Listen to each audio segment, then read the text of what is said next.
Hello students, today I am going to take a class on the anatomy and physiology of the digestive system.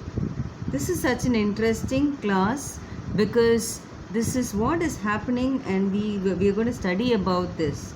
So what is digestion? Digestion is nothing but it is the process where the molecules are broken down the food is broken down into smaller molecules so that it can cross across the plasma membranes of the cells. The passage of these smaller molecules through the cell into the blood is termed as absorption.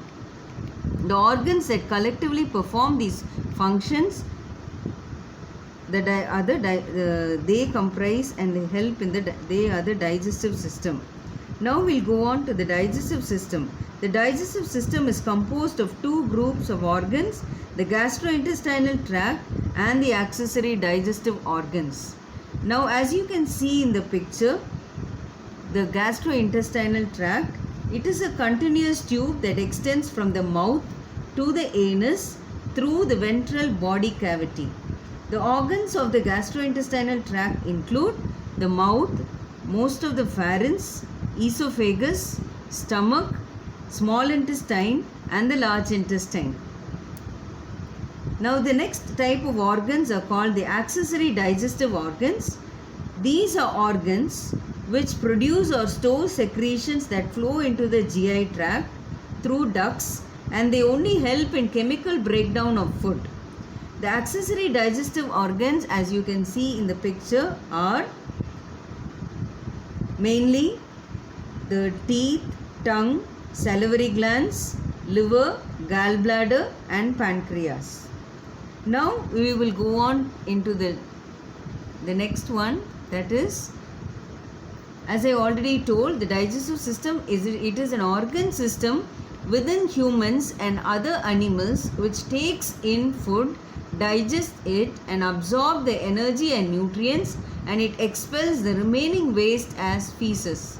The major organs, as I already told, it starts from mouth and ends in the rectum. We'll go on to the functions of the GI tract. There are various functions. The first one is ingestion. Ingestion is taking of food into the alimentary tract that is via eating and drinking. So the food is being taken into the alimentary tract. The second function is propulsion. Here, after the food is being taken, the food gets mixed and it moves the contents along the alimentary tract through the process of peristalsis. The third function is digestion, where the food is being broken down by two processes. One is mechanical breakdown, where the food is being broken, the larger molecules of food are broken down into smaller molecules by the process of mastication or chewing. The second process is the chemical digestion of food, where the food is being broken down into smaller molecules by the enzymes. For example, we have protein being broken down into amino acids, and likewise the carbohydrates are broken down into glucose. The next function is absorption. This is the process by which the digested food substances, they pass through the walls of some organs of the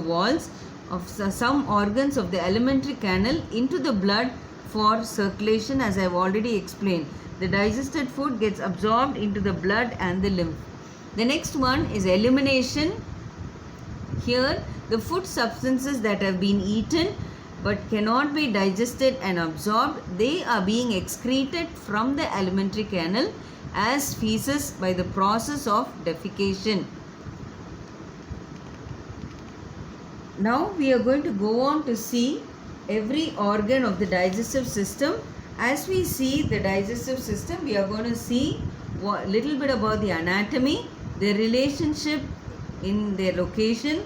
Then we will be seeing about the functions, the different layers and about them. So before going on to the first organ, that is mouth, the layers of the gastrointestinal tract. The walls of the gastrointestinal tract from the esophagus to the anal canal has 4 layers. The 4 layers of the tract from deep to superficial. Inner lining is called the mucosa. The second layer is called the submucosa.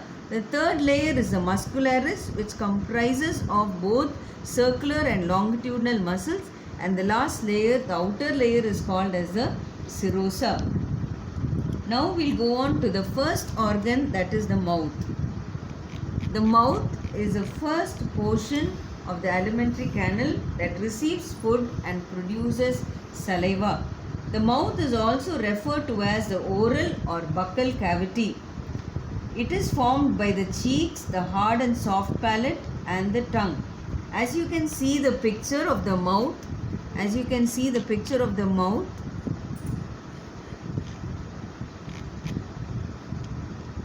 so here you can see that anteriorly you have the lips. Posteriorly it continues with the oropharynx. Laterally you have the muscles of cheeks. Superiorly by the bony hard palate, and inferiorly you have the muscular tongue and the soft tissues of the floor of the mouth.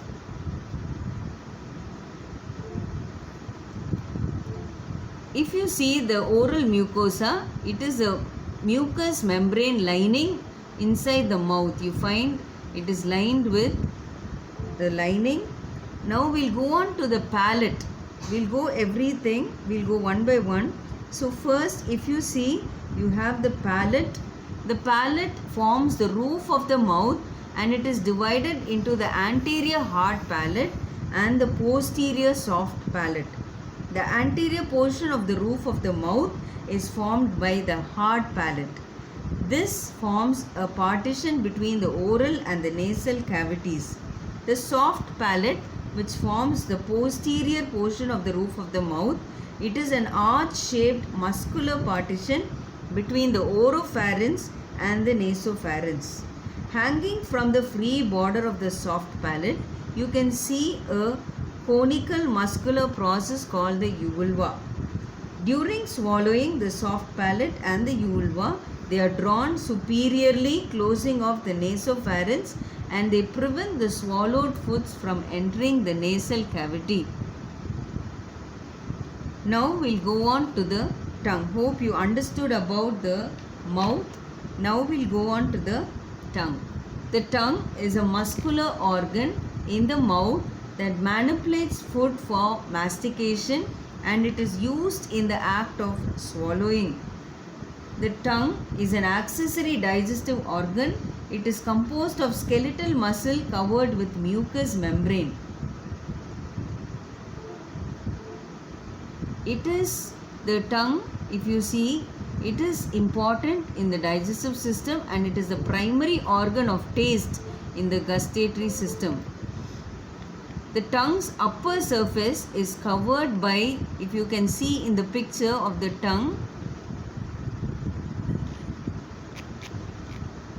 as you can see in the picture, the tongue's upper surface is covered by taste buds and numerous lingual papillae. Now if you see the dorsum and the lateral surfaces of the tongue, they are covered with papillae. Papillae are nothing but projections of the lamina propria. They are covered with keratinized epithelium. Many papillae contain taste buds. Taste buds are the receptors for gustation or taste. The fungiform papillae, as you can see in the picture, they are mushroom-like elevations. They are distributed among the filiform papillae that are more numerous near the tip of the tongue. They appear as red dots on the surface of the tongue, and most of them contain taste buds. The circumvallate papillae, as you can see in the picture, they are arranged in an inverted V shape on the posterior surface of the tongue. All of them contain taste buds. Now we will go on to the blood supply for the tongue. The blood supply is through lingual artery and the external carotid artery. The venous drainage is through lingual veins and internal jugular vein. The nerve supply is through the hypoglossal nerve. Mainly the glossopharyngeal nerve hypoglossal nerve helps in the movement of the tongue, and the glossopharyngeal nerve helps in taste and sensation.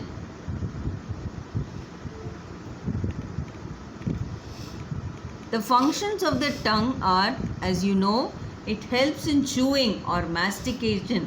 By the movement of the tongue, it will help in chewing the food. The second one, it helps in swallowing or otherwise called deglutition. It helps in speech. As the tongue moves forward and backward, it helps in speech. And also, the main function is taste. The next one is the teeth. This is also an accessory organ. So we are going to see the anatomy of the teeth. If you see the human teeth, it mainly functions to mechanically break down items of food by cutting and crushing them in preparation for swallowing and digesting. If you see the teeth as a accessory digestive organ, it is located in sockets of alveolar processes of the mandible and maxilla. And the alveolar processes are covered by gingivae or gums which extend into each socket to form the sulcus. Now the sockets are lined by the periodontal ligament. Now the tooth consists of three principal regions. The crown, which is a visible portion above the level of the gums, embedded in the socket of 1 to 3 roots, and the neck is the constricted junction of the crown and the root near the gum. There is another picture as you can see here. So you can see the crown, the neck and the root. The crown is a visible portion. Embedded in the socket are the roots, and the neck is a constricted junction of the crown and the root near the gum line.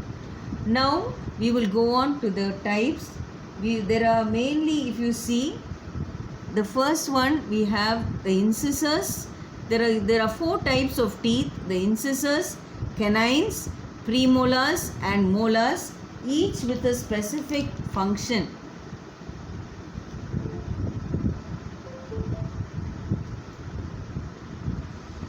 Now we'll go on to the permanent teeth. The temporary teeth, otherwise called as the milk teeth or deciduous teeth, starts beginning erupting at 6 months of age. They are 10 found in the maxilla and 10 in the mandible, a total of 20. They start by 6 months of age. And there are 2 types of incisors, central and lateral, as you can see in the picture. 1 canine and 2 types of molars, the first and the second. All primary teeth are later replaced with the permanent teeth. The permanent teeth erupts at the age, it starts at the age of 6 years and it continues till 17 years. Among the permanent teeth, there are total of 32 teeth, and 16 are found in the maxilla and 16 in the mandible. As you can see, by the age of 21, all 32 permanent teeth have usually erupted. The permanent teeth, the 2 incisors with the picture, if I have to explain, the 2 incisors, they are for cutting.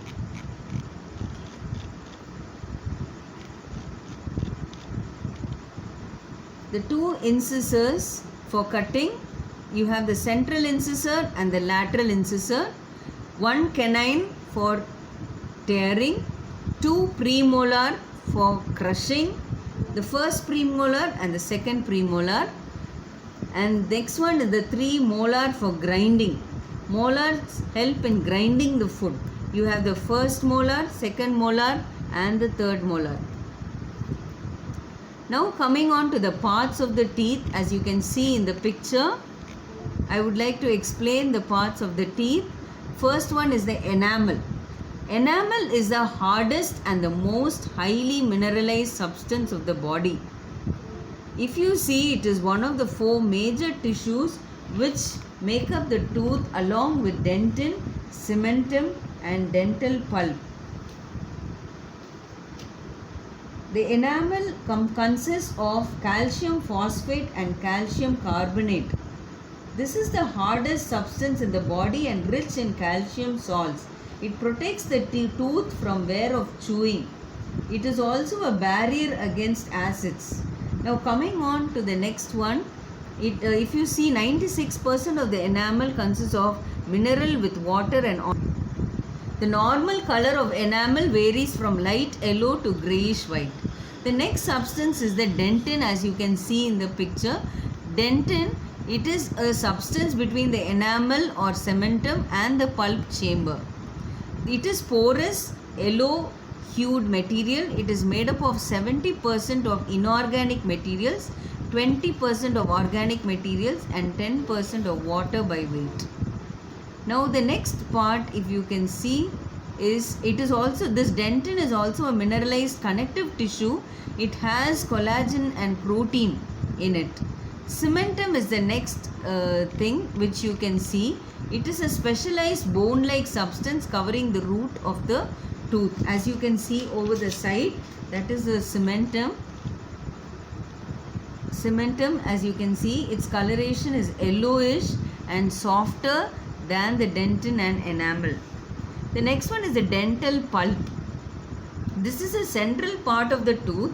It is filled with soft connective tissue. It contains blood vessels and nerves that enter the tooth from a hole at the apex of the root. The functions of the teeth, if we see, the two incisors, as I already told, it's used for cutting, one canine for tearing, two premolars for crushing, and the three molars for grinding. As we already saw, tooth eruption, it is a process of tooth development in which teeth enter the mouth and becomes visible. It erupts into the mouth from 6 months and completes, you have the milk teeth completed by 2 to 2.5 years of age. The blood supply is through maxillary arteries and the venous drainage is through internal jugular veins. The nerve supply is through maxillary nerves and mandibular nerves. Now we'll come on to the next one, that is the salivary glands. The salivary glands are also exocrine glands that produce saliva through a system of ducts. If humans have 3 pairs of major salivary glands. As you can see in the picture, there are the parotid gland, the submandibular gland and the sublingual gland. And there are also hundreds of minor salivary glands. Coming on to the parotid gland, if you can see in the picture, the 2 parotid glands are major salivary glands. They are wrapped around the mandibular ramus. Ramus is nothing but the jaw, as you can see, angle of the jaw. It is wrapped around the mandibular ramus in humans and it is the largest of the salivary glands. The next one is called as this parotid gland secretes saliva and facilitates in mastication and swallowing. And also amylase, salivary amylase is produced here, which helps to begin the digestion of starches. It enters the oral cavity through the parotid duct. Now the second gland, as you can see in the picture, is a submandibular gland. They are a pair of major salivary glands. They are located between, as you can see in the picture, between the lower jaws superior to the digastric muscles.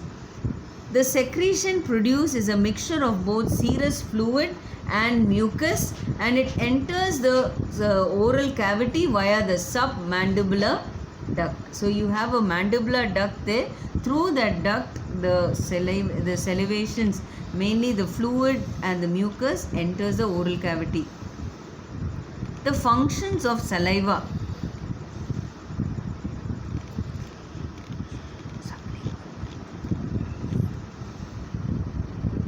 The glands are a pair of major salivary glands.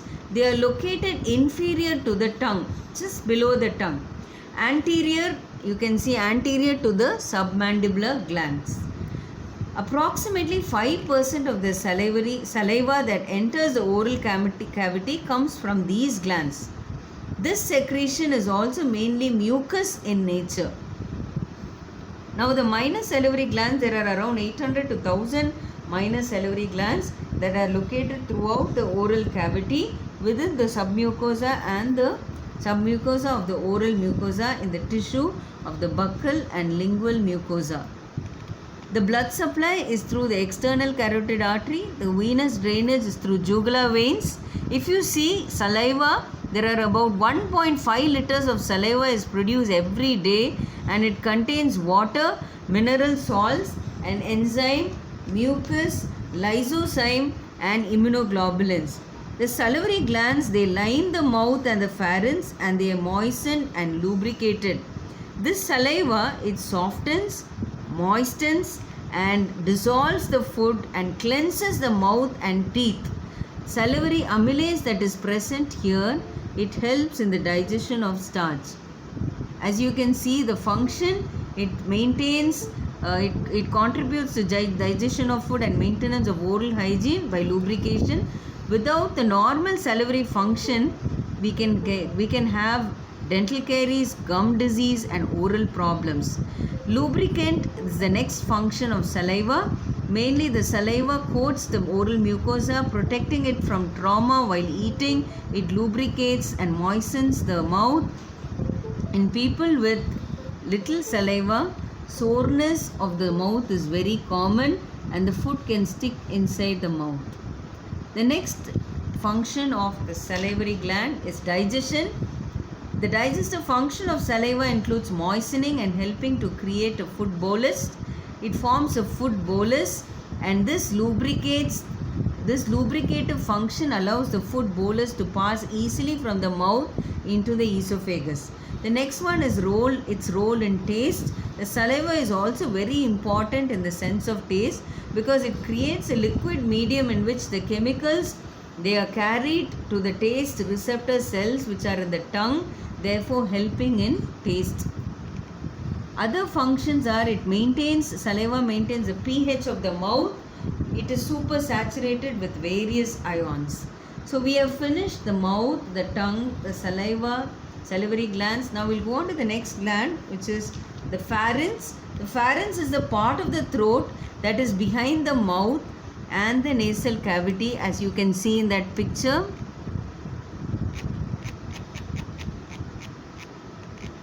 As you can see here, it is the part of the throat that is behind the mouth and the nasal cavity, and above the esophagus and the larynx, or the tubes going down to the stomach and lungs. The pharynx is a portion of the digestive tract that receives the food from your mouth. Branching off the pharynx is the esophagus, which carries, after that you have the esophagus which carries the food down to the stomach, and it prevents the food from going into the lungs. So now we'll go on to the next one, that is the esophagus, which is a very important organ. It is commonly known as the food pipe or the gullet. Now what is this esophagus? It is a muscular tube connecting the throat with the stomach. The esophagus is a collapsible muscular tube, and it begins at the inferior end of the laryngopharynx, passes through the mediastinum, and it pierces the diaphragm through an opening called as the esophagus hiatus. It runs behind the windpipe or the trachea and the heart in front of the spine. The length of the esophagus is 25 centimeter and the diameter is 2 centimeter. As you can see in the picture, the wall of the esophagus from the lumen outward, it comprises of 3 layers. Okay, so as you can see, the innermost layer is the mucosa. As you can see in the picture, the innermost layer is the mucosa. The second layer is a layer of muscle fiber which has both circular smooth muscles and longitudinal muscles, and an outer layer of the connective tissue is also there. So there are totally 3 layers. There is again I will repeat, the mucosa, then you have the submucosa, the muscular layer, and then the superficial layer is called as the adventitia. Now the mucosa is made up of stratified squamous epithelium, and most of the muscularis layer has the striated muscle which predominates in its upper third. Now coming on to the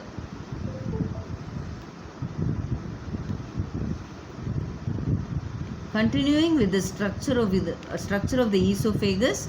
The esophagus has two muscular rings or sphincters in its wall, one at the top and one at the bottom. As you can, yes, so it has two muscular rings or sphincters in its wall. The upper sphincter, as you can see, the sphincter is a circular muscle that normally maintains constriction of a natural body passage or orifice. It relaxes as required by normal physiological functioning. So it is a circular muscle. It constricts and relaxes as the food passes down. The lower sphincter, as you can see, it helps to prevent the reflux of the acidic stomach content. It does not allow the food passing through the stomach to go back. Now we'll go on to the next one, the functions of the esophagus. The first function is the formation of a bolus. The food from the mouth as it enters through the esophagus. It forms a bolus and it helps in swallowing. The food passes through the pharynx first and then into the esophagus. It reduces the gastric reflex, as I already told before in the previous slide. The blood supply to the esophagus is through the esophageal arteries and the inferior phrenic arteries, and the venous drainage is through the left gastric vein. The next organ is the stomach. The stomach is a muscular organ located on the left side of the abdomen. The stomach receives food from the esophagus. As the food reaches the end of the esophagus, it enters the stomach through the muscular valve called the lower esophageal sphincter. As you can see in this picture, you can see the location of the stomach. So you find the upper part of the stomach over the upper and the middle part over the epigastric and the left hypochondriac region.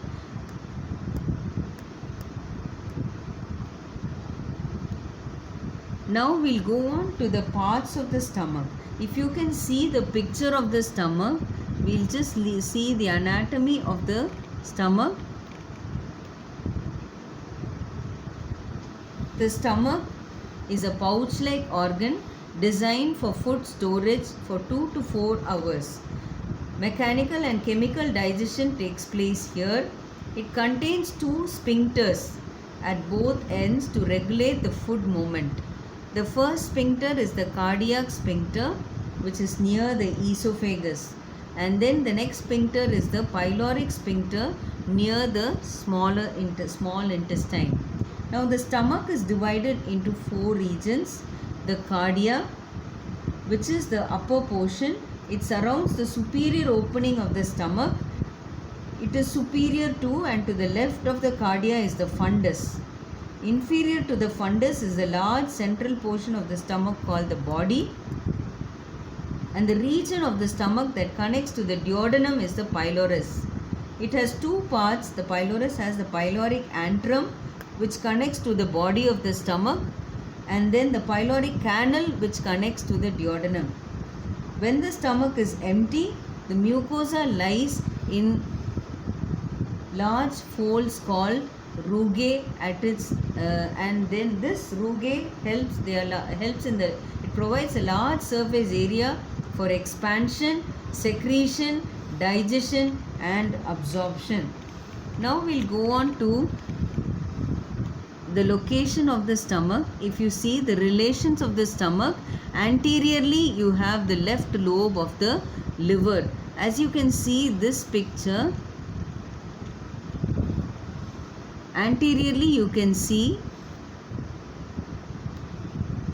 the left lobe of the liver and the anterior abdominal wall. Posteriorly you can see the abdominal aorta, the pancreas, the spleen and the left kidney. Superiorly the diaphragm, esophagus and the left lobe of the liver. Inferiorly you can see the transverse colon and the small intestine. Left side you can see the diaphragm and the spleen, and the right side the liver and the duodenum.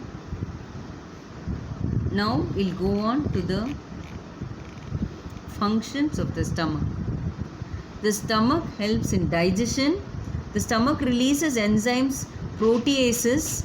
They are protein digesting enzymes such as pepsin and hydrochloric acid, which kills or inhibits the bacteria and provides an acidic pH for about 2.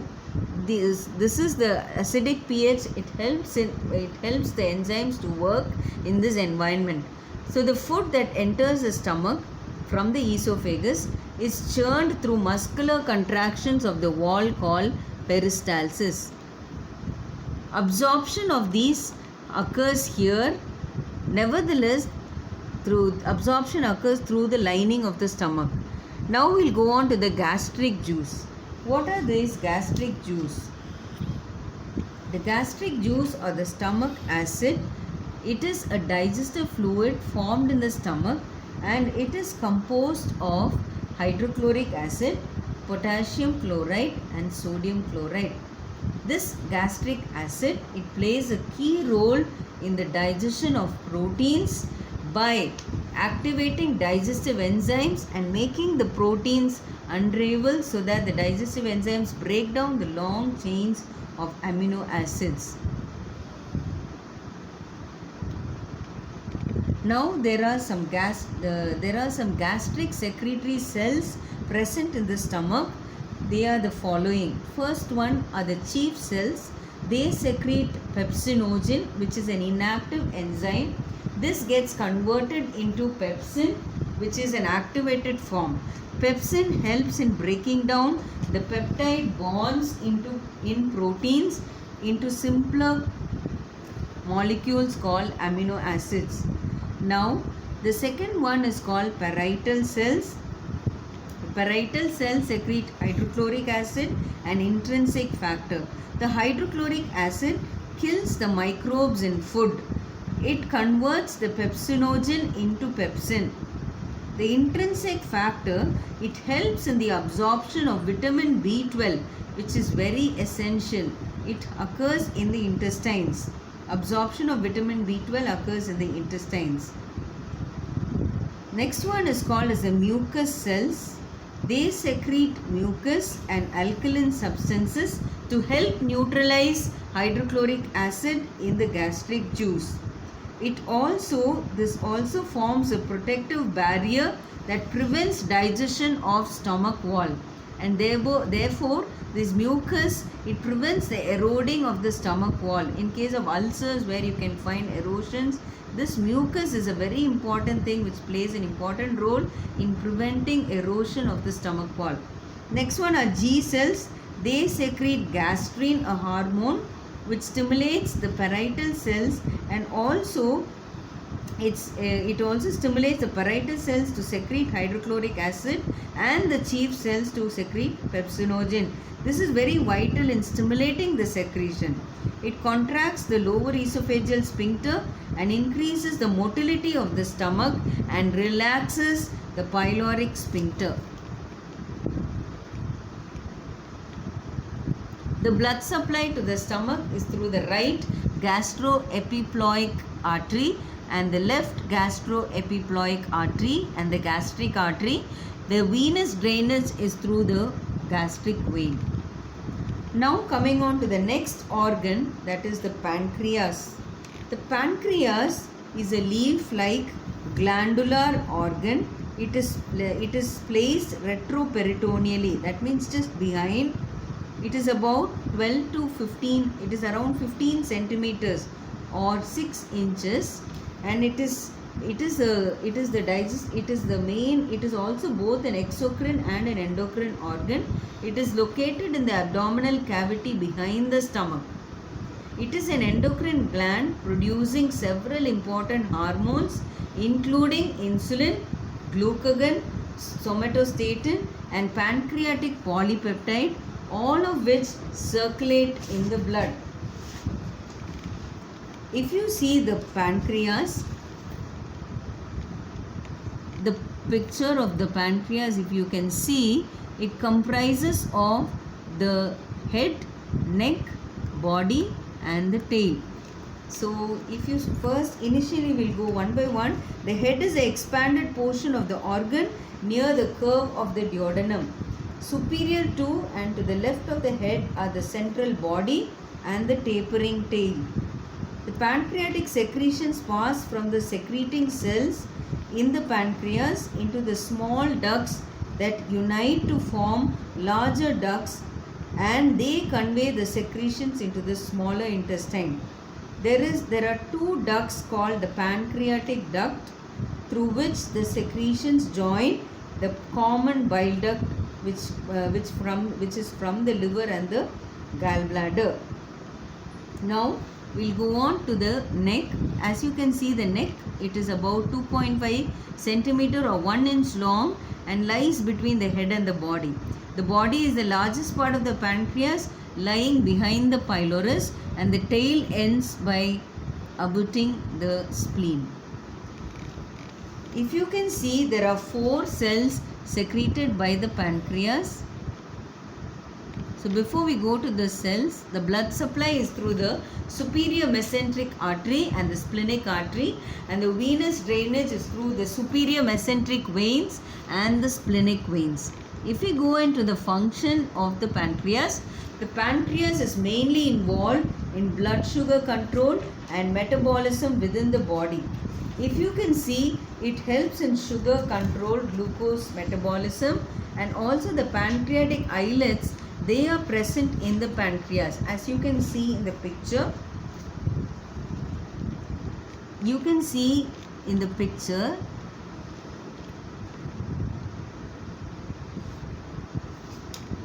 the pancreatic islets are present in the pancreas. Within these islets are 4 main types of cells which are involved in the regulation of blood glucose levels. Now each type of the cell, it secretes different type of hormone. So totally there are 4 types of cells. The first one is called as the alpha cells. They secrete glucagon. Now this glucagon helps in increasing the glucose in the blood. The next type of cell is called beta cells. They secrete insulin, which decreases the glucose in the blood. The third cell is called as the delta cells. They secrete somatostatin. Now this function is very interesting. They regulate or stop the alpha and beta cells. What is the meaning? Mainly, they inhibit the insulin and the glucagon release from the alpha and beta cells, and they slow the absorption of nutrients from the from the digestive tract. Therefore, it maintains the glucose levels for a longer period of time. The next one is the gamma cells, which secrete pancreatic polypeptide. This cells, they secrete and help in digestion, as well as they also help in gallbladder contraction of the gallbladder.